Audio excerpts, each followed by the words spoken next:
Glória a Deus, né? Vamos então desenvolver um entendimento na presença do Senhor baseado naquilo que nós decidimos, escolhemos nessa noite para pregar a palavra de Deus. Eu quero falar de 4 decisões básicas e 3 escolhas de Jesus. As 3 escolhas que eu vou falar as tentações que Jesus teve. E todos nós achamos que Jesus sofreu tentações em um período curto de 40 dias. Essa é a nossa fala. Pregadores, mensagens escritas em internet, blogs, vemos mensagens que falam do momento da tentação de Jesus. Foi quando ele foi batizado e foi conduzido para o deserto para ser tentado pelo diabo.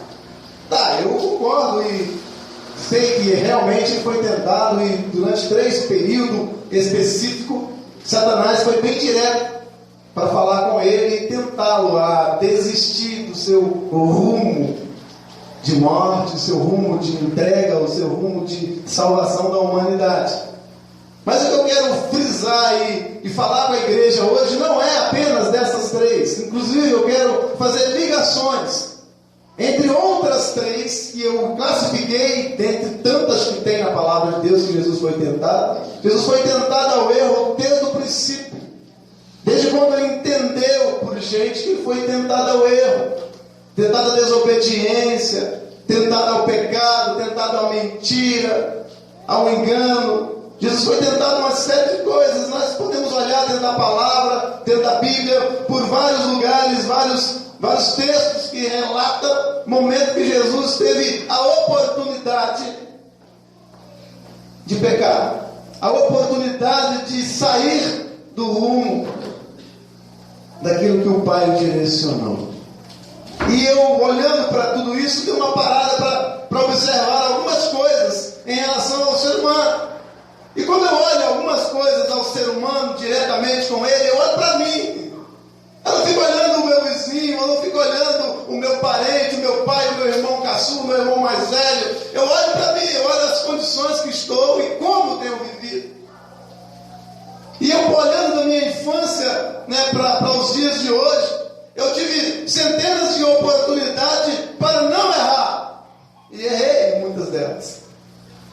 Eu tive a oportunidade de não deslizar em momento algum. Jesus me dava condição, uma palavra, um refrigério, alguém que me conduzia à igreja, ao ministério, me deu a oportunidade de cantar em louvor de igreja, em quarteto, conjunto coral, uma série de coisas que eu aprendi na denominação que frequentava a minha infância, juventude, até início da minha maturidade. Mas quando Deus falou comigo sobre esse texto, eu falei: Pai, o que o Senhor quer para a igreja? Através do exemplo da minha vida. É que eu olho para a igreja e eu entendo que isso também pode ser um reflexo muito claro na sua vida.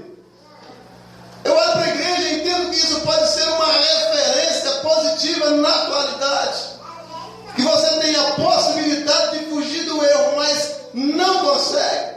Não tem força para resistir às tentações e a pratica, cometendo erro, deslizes, danos ao nome e o poder de Deus que está sobre a sua vida. E nisso eu faço essa ligação, conectando diretamente a palavra ao coração da igreja. E hoje, olhando para esse texto que é de Lucas, Lucas 4, e ali os primeiros versículos, até o versículo 13, nós encontramos uma disponibilidade do diabo em derrubar Jesus. Fala comigo. Ele não conseguiu. Por 3 vezes especificamente, ele foi até Jesus e colocou uma possibilidade de mudança, de variação da sua divindade. Entendendo que Jesus foi levado pelo Espírito ao deserto. Ele não foi para o deserto por vaidade, ele não foi para o deserto por causa de uma conduta que precisava de um perdão, que precisava de um arrependimento, que precisava de um quebrantamento. Ele foi para o deserto porque ele entendia que aquele tempo é um tempo dele ficar sozinho e clamando. Ficou 40 dias em jejum. E o diabo chegou lá e encontrou alguns meios, alguns pontos para tocar em Jesus. Ele tinha uma estratégia. Diga comigo, o diabo é um estrategista. Ele só vai no lugar onde ele sabe que é uma possibilidade do engano. Ele não sai de uma possibilidade irreal ou uma possibilidade vazia. Ele vai num local onde há possibilidade de queda. Ele vai tocar na sua vida em lugares que você tenha fragilidade. Ele vai chegar em você onde você tem maior dificuldade de resistir. Ele chega com um pecado bonito, um pecado que tem a possibilidade de um crescimento, um pecado que tem uma possibilidade de uma transmissão poderosa. E nisso, todos nós temos essas dificuldades também. E nisso, todos nós temos tribulações terríveis. Tribulações acima dos nossos limites e das nossas condições. Mas quando eu trago isso para nós, trago isso para a realidade, eu pego esse texto que vou ler agora, você consegue entender sobre essas coisas. Consegue entender sobre esse princípio de realidade.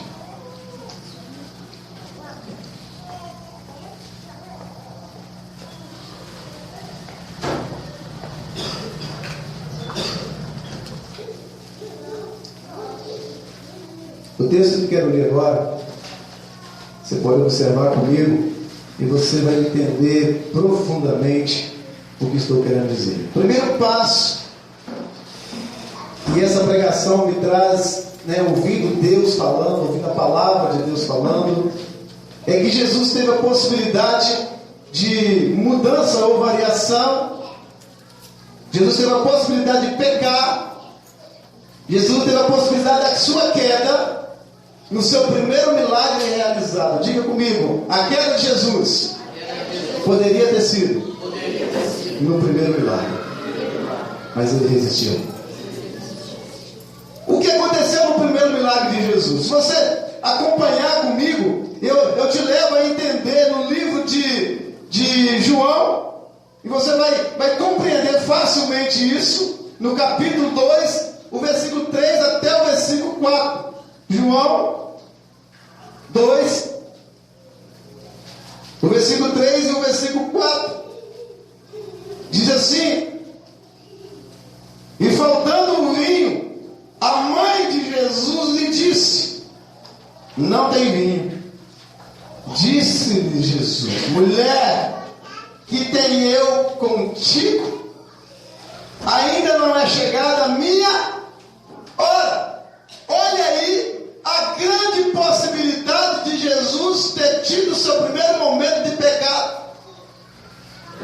Pastor, mas ali não havia nenhuma possibilidade, eu não vejo isso. O vinho realmente faltou.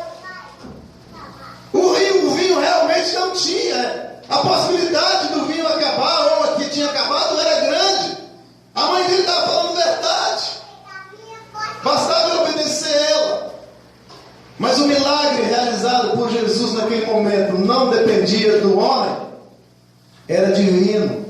E Jesus, na sua condição de Deus, na condição divina, ele não poderia se submeter a uma vontade ou uma ordem de alguém humano. No entanto, ele diz para a mulher, que é a sua própria mãe, Maria, sem desrespeito físicos e carnais da sua maternidade, ele diz: mulher. Quando o homem foi dado por Deus no Éden, ele diz assim: mulher é porque saiu do homem. Então, mulher é carne, é físico. O ser é humano, mas a mulher é apenas a classificação de sexo e gênero. Então, nessa ordem, Jesus, observando, disse: mulher,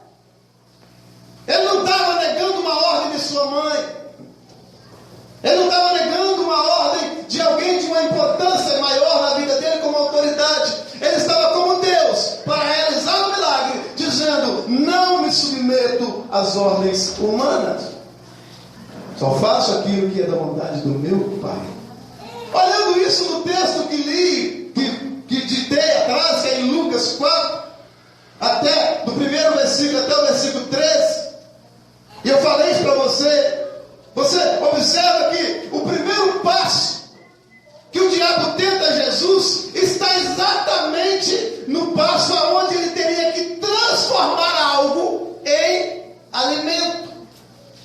O primeiro passo, nesse livro de Lucas, no capítulo 4, registra um fundamento muito profundo, que ele diz assim, e diz o diabo, versículo 3, se tu és Filho de Deus, diz a esta pedra que se transforma em pão. O que a mulher dizia para ele lá? Acabou o vinho. Ela queria que ele fazia o quê? Transformasse água em vinho. Aqui o diabo tentou Jesus numa profundidade maior. Lá ele usou a autoridade de uma mãe. Aqui ele foi de próprio peito aberto. Eu gosto de dizer isso, porque o diabo ele mete o peito mesmo. Ele é muito burro. O diabo é muito... Ele foi tentar o Filho de Deus. Eu costumo dizer que ele é meio retardado, eu costumo dizer. Porque o diabo ele sai da rua, onde ele tem toda a possibilidade de enganar alguém, e entra dentro de uma igreja, onde o pastor é consagrado, onde o obreiro é consagrado, onde as obreiras é consagrada, onde todo mundo está prestando culto a um Deus Todo-Poderoso, que pode todas as coisas, onde tudo aqui é consagrado pelo poder do Senhor, onde o sangue de Jesus reina sobre esse lugar, e ele chega e entra e diz, vamos mudar esse contexto. Ele é burro demais. Ele perdeu o senso da sua inteligência e da sua capacidade. E eu costumo dizer para a igreja que ele vai tentar a sua vida, que ele vai conduzir você em alguns momentos de uma possibilidade de um erro. Isso é fundamental que você entenda, porque ele vai tentar. A segunda coisa que eu observo é que ele traz esse contexto de uma outra forma, em um outro lugar, tentando Jesus de uma outra maneira, em um outro perfil. Olha o que foi dito para ele lá em Lucas, no capítulo 23, um pouquinho mais para frente. Essa conversa ela fica bem aqui dentro desse texto de Lucas, sai algumas vezes do texto de Lucas, porque outras pessoas às vezes narram isso. Mas quando eu falo desse ponto aqui, quando Jesus ele foi preso e ele está aí, diante de Pilatos, a pergunta é: afirma-te para mim que tu és rei. Como Jesus ia fazer isso se ele, sendo Deus, abriu mão da sua glória e desceu à terra tomando-se forma e semelhança de homem? Jesus estava sendo condenado na carne e não na sua divindade. Mas o diabo, usando aquele meio e pretexto da sua prisão, dizia para ele, por intermédio de Pilatos e todos os outros que queriam ouvir da boca de Jesus, que ele dissesse: eu sou o rei. Queria que Jesus se vangloriasse enquanto ele tinha que se humilhar. Queria que ele se exaltasse enquanto ele tinha que se diminuir até a morte de cruz. Está em Filipenses no capítulo 2, a partir do versículo 5, que diz que haja em vós o mesmo sentimento que houve também em Cristo Jesus, que não teve por usurpação ser igual a Deus, abriu mão da sua glória e desceu na terra e morreu morte de cruz. A partir daí, Deus o exaltou soberanamente, até o nome que ele recebeu é sobre todo nome. E quando eu observo nesse ponto, as duas ligações que eu faço, o que aconteceu no texto que eu li anterior, que eu disse anterior, que fala do capítulo 4 de Lucas até o versículo 13, que registra o ponto aonde Satanás declara com muita autoridade, no versículo de número no versículo de número 3, onde ele tenha o desejo de conduzir Jesus, e leva Jesus até um alto lugar, cume do monte, e mostra todos os reinos, Tem alguma ligação? Não tem? Olha, te dou tudo. Eu te darei tudo que você está vendo.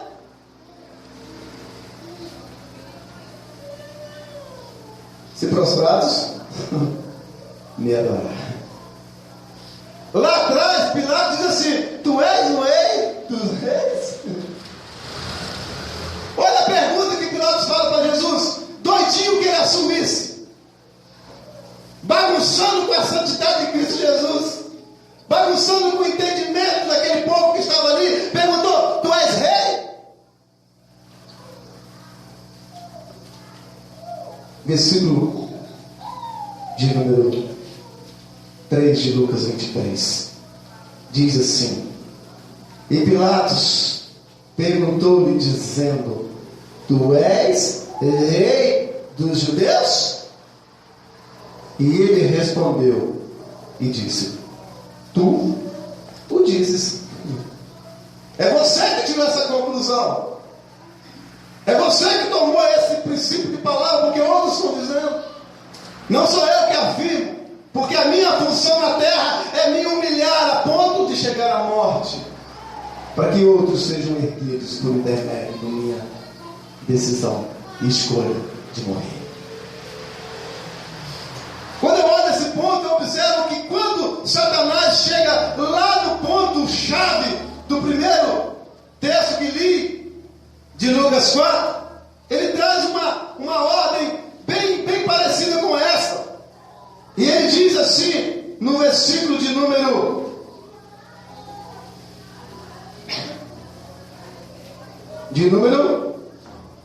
5. E o diabo, levando-o a um alto monte, mostrou-lhe um monte de, um alto monte, mostrou o seu reino, reinos que tinha, todos os reinos do mundo. E disse o diabo: dar-te-ei a ti tudo, todo este poder e a sua glória, porque a mim me foi entregue e dou a quem eu quero. O diabo é mentiroso. Fala assim: ele é mentiroso. Ele é falso. Por que ele foi dado tudo para o diabo? Se todas as coisas pertencem a Deus. Entenda uma coisa comigo. Você acha que o inferno pertence a quem? Pertence a Deus. O diabo será condenado no inferno. Ele não seria tolo e nem burro de construir o lugar da sua própria condenação. Então quem criou o inferno foi o próprio Deus para a condenação de Satanás. Então nem o inferno ele possui, ele será condenado por ele. Como é que ele poderia dizer que darei todos esses reinos? Porque me foi dado e me entregue. Falsamente mentiroso. E a Bíblia diz que o diabo é pai da mentira. Ele registra coisas que enganam o ser humano, que traz registro de possibilidade de um erro. Então, da mesma forma que Pilatos, não sendo dono de nada, queria classificar Jesus pelas suas palavras, ser rei, também Satanás no deserto disse: se tu me adorares, se tu se curvar às minhas vontades, Pilatos, você precisa curvar a vontade deste povo, as nossas vontades, vontade do rei, você será absolvido da morte. Nós vamos te erguer. E o diabo diz assim: se prostrar me adorar, se ficar de bem comigo, te darei tudo que está vendo. E ele disse: eu não quero. Olha o que diz o versículo de número 6. Disse-lhe o diabo: darei-te-ei, entregue tudo a sua glória e poder, porque a mim foi entregue, e dou a quem eu quero. Portanto, se tu me adorares, se tu prostrar meus pés, tudo será teu. Quem crê que Jesus é o próprio Deus? Amém? Quem crê que Ele é dono de todas as coisas? Amém? Se Jesus é dono de todas as coisas, por que então que as coisas que é de Jesus seriam dadas para Jesus? Só um tolo cairia numa cilada dessa? No princípio era o Verbo estava com Deus, e o Verbo era Deus. Jesus. Como ele ia cair numa cilada boba de Satanás? Como ele ia cair na conversa de Pilatos e todo o povo que queria matá-lo? A sua finalidade era morrer.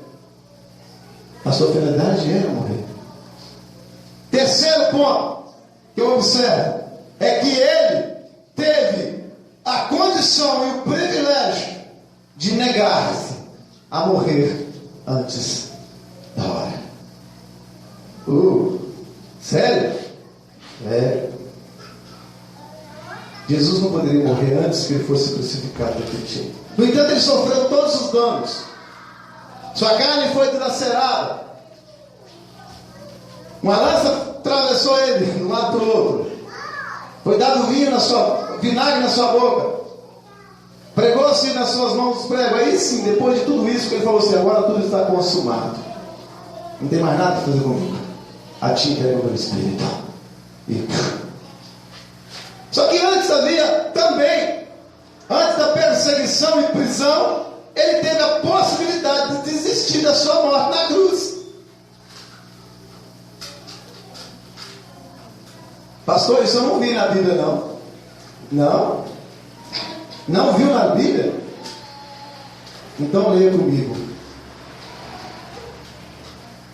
Lucas 22. Está tudo aí de Lucas. Não estou fugindo muito desse capítulo, não. Ou desse livro, não. 22. Você vai ver agora uma coisa tremenda. 22, versículo 42. Jesus diz assim, dizendo: Pai, se quiseres, diga comigo, se quiseres, passa de mim este cálice. Todavia, não se faça a minha vontade, mas a tua. Jesus teve ou não teve o desejo no coração de não passar pela morte? O texto declara com toda firmeza que Jesus chegou no momento e disse: Pai, se for possível, se houver uma possibilidade de mudança, mas que parta do teu coração, não do meu, passa de mim esse cálice, mata outro, não deixe eu morrer. Se for possível, se houver alguma possibilidade, mas não seja feita a minha vontade, e faça a tua vontade. E quando eu olho para esse texto, eu choro. Porque Jesus, ele tinha todas as suas vontades carnais, todos os seus desejos de homem. Mas ele inclinou-se de uma forma tão poderosa para o Pai. Mas ele decidiu de uma forma tão pura, que as possibilidades se passavam. E ele mantinha-se de pé, firme. Pastor, mas que ligação tem essa com o texto lá de trás? Que ligação tem essa com o texto que o diabo tocou nele lá atrás, ainda no início do livro? No capítulo 4, do 1 ao 13, que eu estou dando uma olhada. Não li o texto, porque é um texto muito conhecido. Mas eu quero chamar a tua atenção, para essa finalidade que Jesus estabeleceu. Versículo 9 diz assim: levou também a Jerusalém, pô-lo sobre o pináculo do templo e disse-lhe: se tu és o Filho de Deus, lança-te daqui abaixo. Olha a segunda possibilidade de Jesus: sair do alvo da morte na cruz. Essa possibilidade foi direto por Satanás. Ele levou a Jesus a possibilidade. Ele já havia tido isso de uma outra forma, de um sentimento. E ele, sabendo que esse sentimento estava em Jesus, ele chamou ele, levou ele no templo, no cume do templo, e diz assim: atira-te. Vai para a cruz nada. Em outras palavras, suicida-te.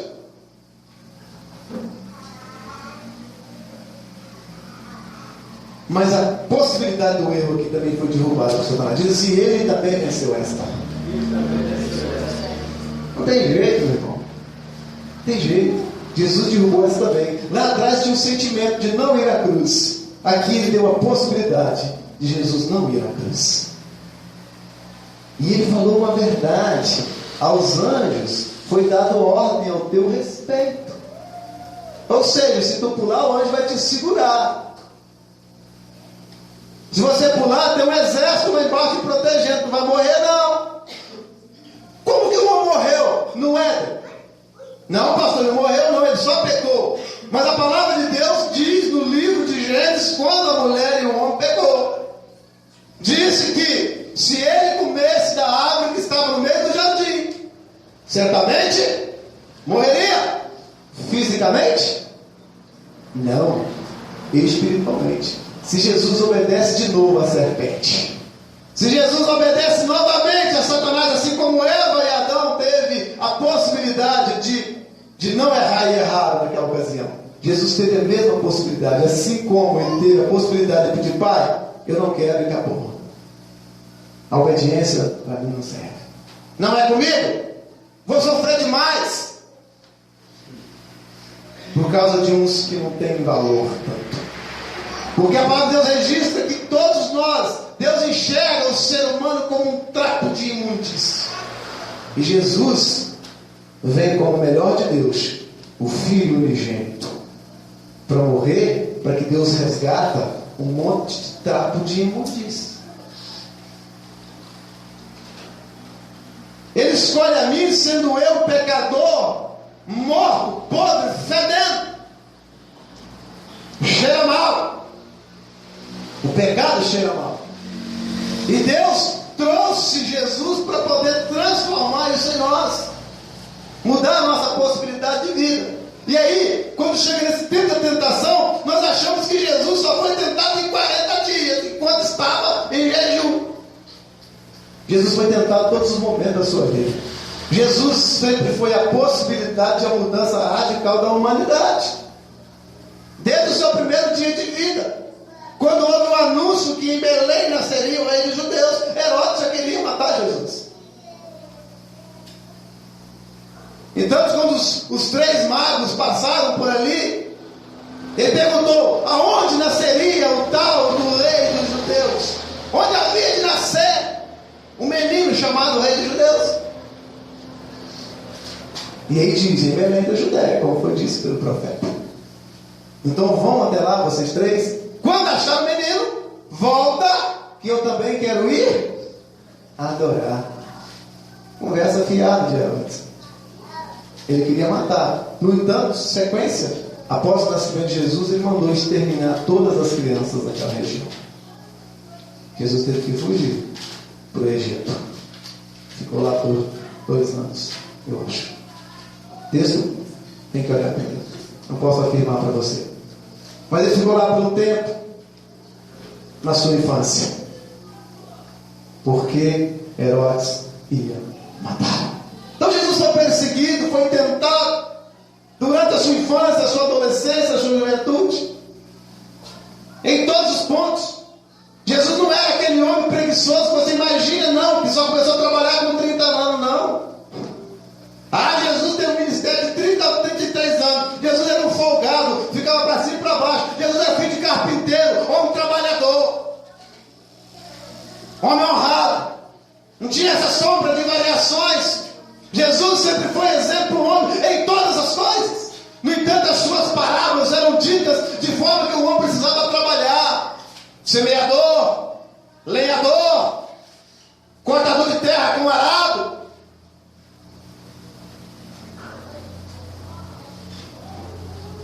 E nós achamos que Jesus era um folgado,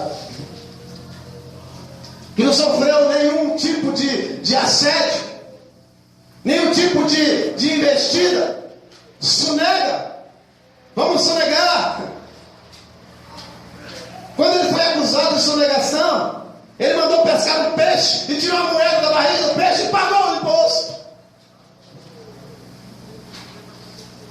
Jesus sempre foi um exemplo e é um exemplo de alguém que tem a sua firmeza.